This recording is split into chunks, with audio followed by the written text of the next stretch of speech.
Good evening. It is Monday, October 13th, 2025 at 6:30. I will call the Public Works and Utilities Committee meeting to order. Thank you all for attending.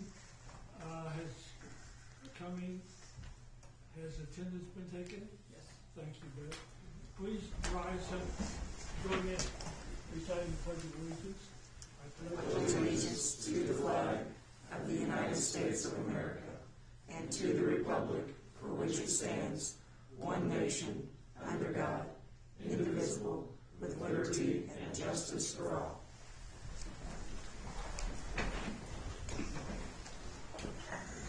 Okay, that brings us to item 4, tree inventory. This has been a long, we have talked about this and wondered about this. How many do we have? So we'll turn this over to, I don't know who's talking to represent Break Not Tree both Group. of you at once, right? Exactly. I got a look, so that means I get to go. Your name's on it. Yeah. My name's Dan Brake, Brake's Tree Care. I've been, doing a fair amount with the city of Centralia over the past several years.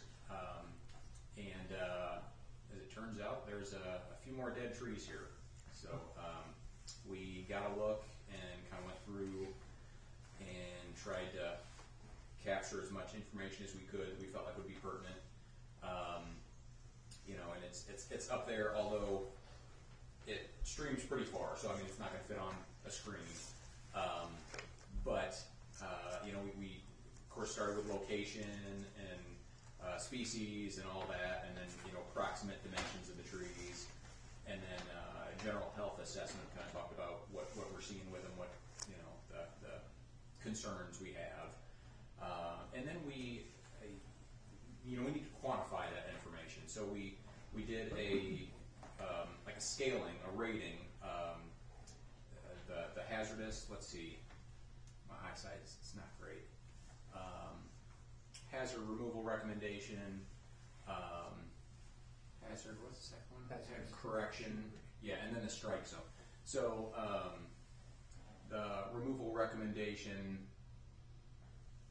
It is. Yeah, so how hazardous we feel like a particular tree is, the correction, how badly it needs to be corrected, and then the strike zone. Strike zone obviously important because, hazardous tree in the middle of the field, not to worry about that. Hazardous tree over busy sidewalk, now we got a problem. So we did a scale of 1 to 5 on the first two, and then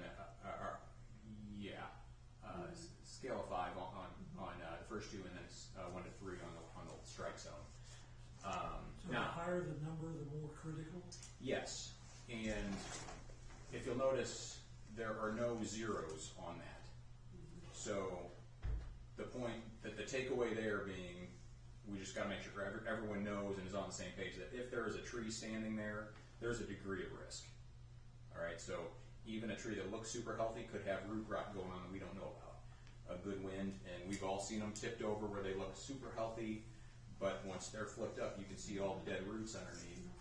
So, we did this inventory as of a point in time. These trees are constantly changing, so we want to protect the city from liability as much as we can. We want to protect ourselves from liability as much as we can. So we do this inventory, and it's a snapshot of a point in time. So trees are changing. So what is a hazard rating? If you total the hazard, and further to the right, we've got a total column. So a tree that could be a hazard column 8 or 9 this year, well, next year could be 11 or 12. So just kind of know that this is just where we're at as of the day the inventory was taken. An idea that Chad had was, we got several trees kind of over streets, sidewalks, things like that, where people are parking right underneath these, just kind of waiting for something to fall. Sending a note to these people, either utility bills or whatever, something like that, where we can kind of let people know, don't park under here, or park under here at your own risk. Just hate to see the city get on the hook for a city tree dropping limbs because, you know, I'm sure there's been plenty of it happening already, and it's not going to stop until these are going. Unfortunately, emerald ash borer has been a problem, and the first thing I think of when I think of emerald ash borer is you guys. So, anything I'm missing? So the scale lines J, K, and L, they're 553 is the top one, right? So it comes out to be 13. Just so you know, anything that hits double digit is a really high concern, or really high concern. Anything that's probably 7, 8, 9 is now going to be double digit likely by next year already. That's how fast this is moving. That's how fast that ash wood rots once it's dead. And now you have large limb failures. In fact, when I was out there doing some of the data collecting, we were on one street, we stopped, came back the next morning, and there was a 12-inch diameter, 15 to 20 foot long limb laying in the road, just from overnight, and there was no wind. It was calm. So these guys are just going to start failing. Yeah. So It doesn't take a storm. it does not take a storm. As you were doing this, you were measuring the width of the right of way, I assume? Yeah, so we had some kind of general parameters on where the right-of-way was, and I guess it's different in some spots. Oh, So there are, in a lot of spots, there are going to be some missed trees, and if you guys can let us know what those are, we're happy to, kind of add Because I those. know, I walk, I'm in the first ward, but, and where I walk, I can probably tell you 6 or 8 right now that don't have a tag on. Gotcha. Yeah, if you guys can let us, we allotted for a specific time frame. I can't remember if it was 6 months or what it was. Yeah. But a certain amount. We want to give you guys plenty of time. We want to make sure we found and got all of the inventory that needed to be inventoried. But yeah, we weren't crystal clear on where the right of ways were on every street in the city.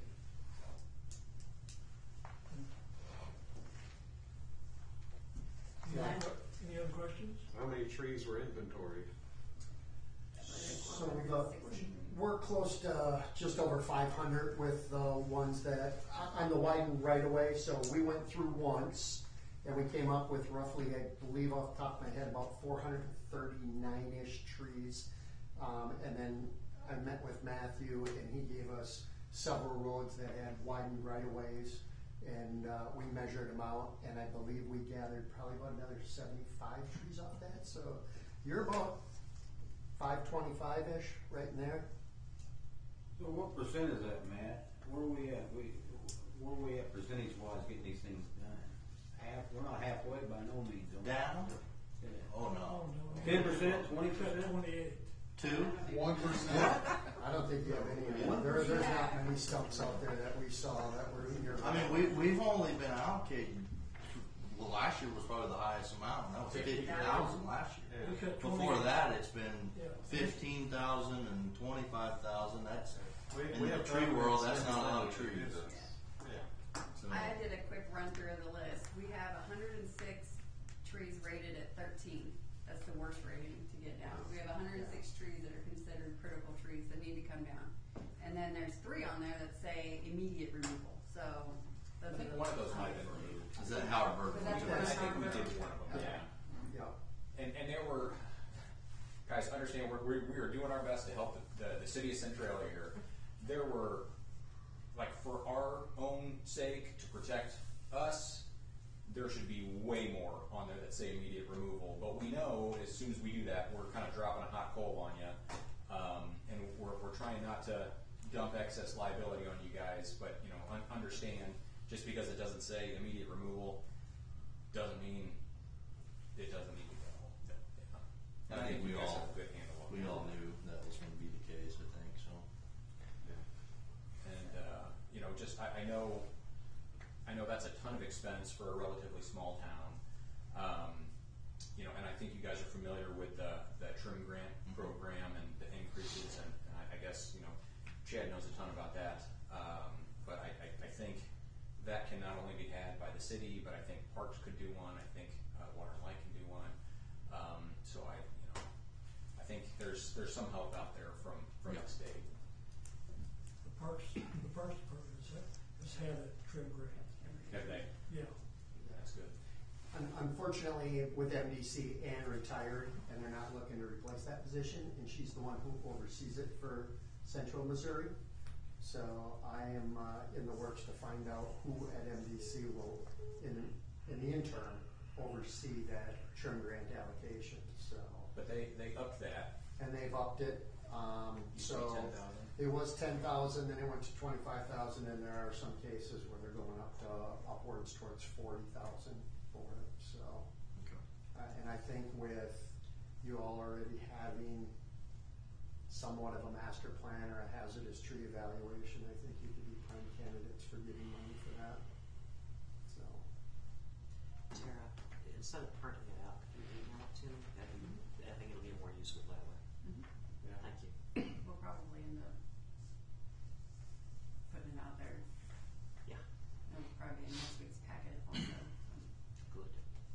Yeah, I was telling Tara, so I emailed this over to our GIS people this afternoon, and they're gonna take that file and put it in our mapping system so we can kind of get a visual of what we're seeing here versus the list. So, Excellent.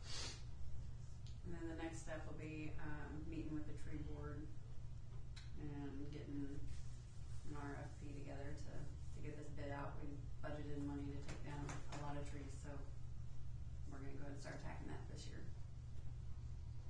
We're also, realizing, there are residents out here who are all dealing with the same stuff. Oh, yeah. We're just kind of talking, or thinking about trying to put something together where obviously you guys get price, kind of volume pricing, right? We're looking at maybe trying to see if we can just kind of extend that to the residents, just make that option open available for them as well. I know removing trees is expensive, and as a homeowner, it's not a very fun way to spend your money. We get that. But these things are, we've seen them come down on Mother Nature's timetable, and that's no good. Telling somebody I want to do a page on our website when good trees go bad, and nobody else liked that idea. It's not there yet. I mean, there's quite a few. I mean, I was just saying earlier, there's quite a few that are on people's property that I was just looking at this weekend. Yeah. And if there was a way we could extend that volume discount pricing to the residents, that would be extremely helpful because there's a lot of people on tight budgets. Yeah. And you're talking thousands. I mean, you guys know it's thousands of dollars for a tree to take it down. And If we have 500, there's that on our right of ways, there's that many more that Yeah. are on private property that are not on our right of ways. Correct. Yeah. And yeah, not all of them are critical. We got 100 or 13s, but say half of them are something we need to take care of in a year. Let's just say we have that many. Our residents have that many that need to take care of it in a year. And so it's not like there's not going to be plenty of work. A volume discount extended to the residents would go a long way. well, I mean, at the end of the day, when we're here working for the city, I mean, we're here. It saves us money. Well, I think if we're comfortable extending that, passing that on. If people would find that helpful. So, but we it's just kind of a bad situation. Nobody asked for this, but just kind of where we're at. So. Any other questions? Thank you. Yep. Thanks, guys. Appreciate it. Thank you all. Safe travels. We'll get information back to you about others that we think you'll look at. Okay, yeah, and pricing, I mean, if you guys wanna kinda give me a, hey, these are our, ones that we'd like to have numbers on, these are, under initial consideration, let us know and we can kinda give you a laundry list of whatever. I think, we know from experience, most of these, being street trees means we have good access. Yeah. Means, we're not trekking through people's backyards, so it's relatively efficient. Typically, average trees have been in the $1,000 to $1,200 range, kind of like that. I mean, obviously, smaller ones less than that. Bigger ones draped over houses and power lines gets higher than that. some kind of sense. So, All right, guys. Thank all right, Good evening. thank you all. Thank you. Appreciate it. Okay, that will take us to item 5, the electric department, Clayton. Been doing quite a bit of line clearance I see that. back on the tree discussion. That's the big things. That's really been about it. Clayton, do we have a schedule on when we're going to replace that last phase? I've been looking around for prices on wire and stuff like that to get that going here pretty soon. So So long as we can give people a heads up beforehand, that'd be useful.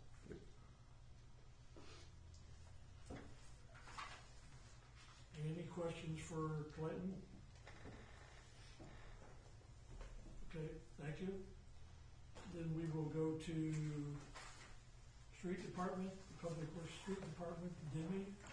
Anything you want to add, point out on your report? Quite a bit of getting ready for asphalt and then laying asphalt and put some drainage in south of our shop, replace some signs that got vandalized. So, Roland Road, that's the road going to the brush pit. yes, sir. Did we do the part of Randolph between Roland and the 22? So we did from 22 where it turns to gravel Okay, all the way to where it's already asphalt. okay, So that's all paved now, okay. all the way out to. Because I've had people complain about having to drive down the gravel road to go to the Not no more. brush pit. Well, now the Now landfill going road is into the still gravel. landfill is still So gravel.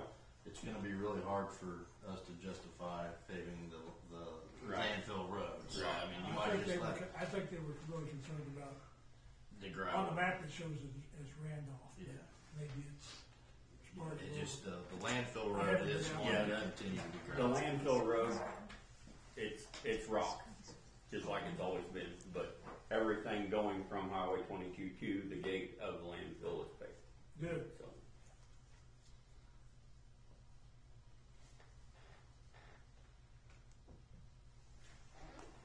Any other questions for Demi?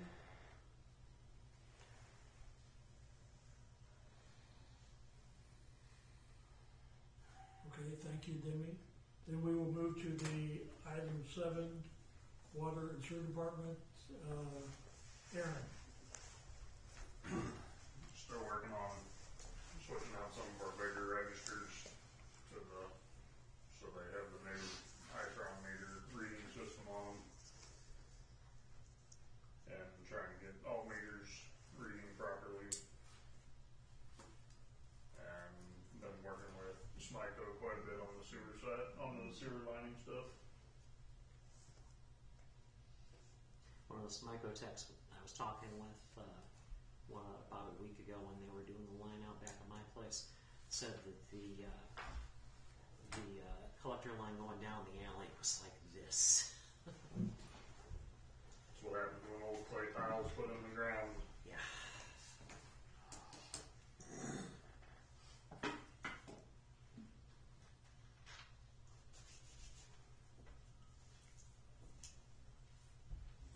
You know, on the bleacher thing, what did we do on the drainage part? What did we exactly do out there? We helped dig some of the stuff. We had electric lines and stuff out there that we helped spot. It was already there and we just cleaned it out, or? No, they put new stuff in. We just helped assist dig where some of the utilities were, so we didn't have to replace utilities.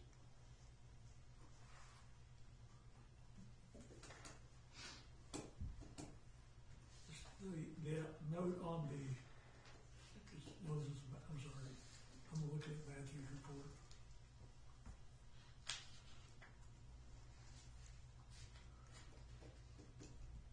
Any other questions for Aaron? Okay, thank you. And Matthew, Public Works Utilities Director. So Demi hit, obviously we had paving go on. that turned out pretty good. We came in, I was happy with where we came in with the budget on that. We were able to accomplish everything we needed to do and come in under budget for that, so that was great. Street department did a great job with that. Finished up the roof on City Hall finally. Got all that information from them.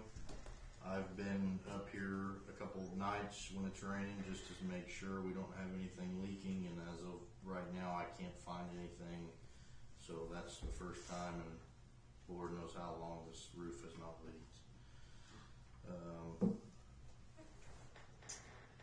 We are getting close to getting started on the electric shop, the new skinning of it, so that should be coming up probably maybe start next week on that project. That'll be a little bit of coordination between the electric department and the contractor so we can keep things out of the weather the best we can. That's really Your note on the sewer line, main lining project, 50% complete, is that for this year? this contract that This we're doing right contract. now, yeah, I would say, and that's just me basing. I think last time we had a meeting, I think we were at like 21%. So they've done quite a few lines since then. So I'm just estimating that where they're at, maybe close to 50%. How much of the of that for the whole city have we done? Any idea? I think this contract was almost 2 miles. Does that sound right? With what we're doing? It was close to 3 miles. I think it was about 12 to 15,000 feet this time. So, no, yeah, it I seems think like a huge chunk, but we have a lot of. I think we still have 10 to 15 miles of clay that needs to be lined eventually. So, Okay. got a lot of the downtown area starting to get done. Obviously, he's tracking the paving list each year when we do that, so that way we can get the sewer line rehabbed before we pave a brand new road and have to dig it up. But there's still a lot of clay that comes up, and there's still a lot of stuff we find weekly that we sometimes didn't even know there was a sewer main there. I think it was a game to asphalt over manholes back in the day that we get to find. But yeah, just trying to stay on track with the paving list and getting the sewers rehabbed underneath those before we go down those roads with new asphalt. How well is the older SIP lining holding up? From what I've noticed, and these guys obviously camera a lot, but I mean it very well. Good. There's only one that I've seen messed up, and it was a private line that we were at. So, Gotcha. Regarding the roof up here, what are we going to have to do as far as masonry repair on those crenellations? so when we had Tara had that engineer come up, It was just crumbling. and he basically said the building is not in that bad of shape. So the roof that we just put on, they actually overlapped the masonry up on the inside of it. Okay. So it is now covered out of that. But presumably we are going to have to actually do some masonry repair on the existing crenellations that are still exposed. Yes? No? Maybe? No. The outside's been done. Right, but I'm talking about the inside. So you have the front? Yeah, I don't think we're gonna have to do anything to it. I think the center core of that is still in good shape. I think it was just the outside. Basically, I'll call it cap, if you will. But yeah, I think we're in good shape. Good. Anybody else? Anything you wanna say about the pictures of the, Before we do that, what about the safety shirts? Why are we rolling them out gradually? That was more so for sweatshirts, and we're not gonna buy all new like T-shirts right now. since Like the we're short sleeve moving t-shirts into and the we're winter. moving into cooler weather. Okay. I just want to read the note. It would be like with their safety gear, we should be Yeah, hitting safety I gear yeah. I think we're all at once. But if it's okay, yeah. just Weather a appropriate seasonal safety. shirt. Okay, that makes a lot more sense. Yeah, the attachments that you were talking about. That's just that's one of the things with the asphalt. Obviously, the new roads look great, but I think one of the biggest improvements that we made was for our law enforcement guys, so they can properly shoot and train out there. Now you can see just the difference in the pictures, and I know Yeah. Chief has some good ideas that he's wanting to do in the future here to maybe provide a little more resources out there. So turned out really well, and Demi and those guys prepped all that as well before those guys came in and capped it. So good job on that. Good place for a pickleball court. Do not say that. Yeah, he'll be right on it. We'll let you know when we're shooting.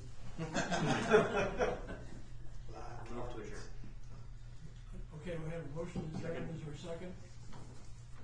Motion and a second to adjourn. All in favor, say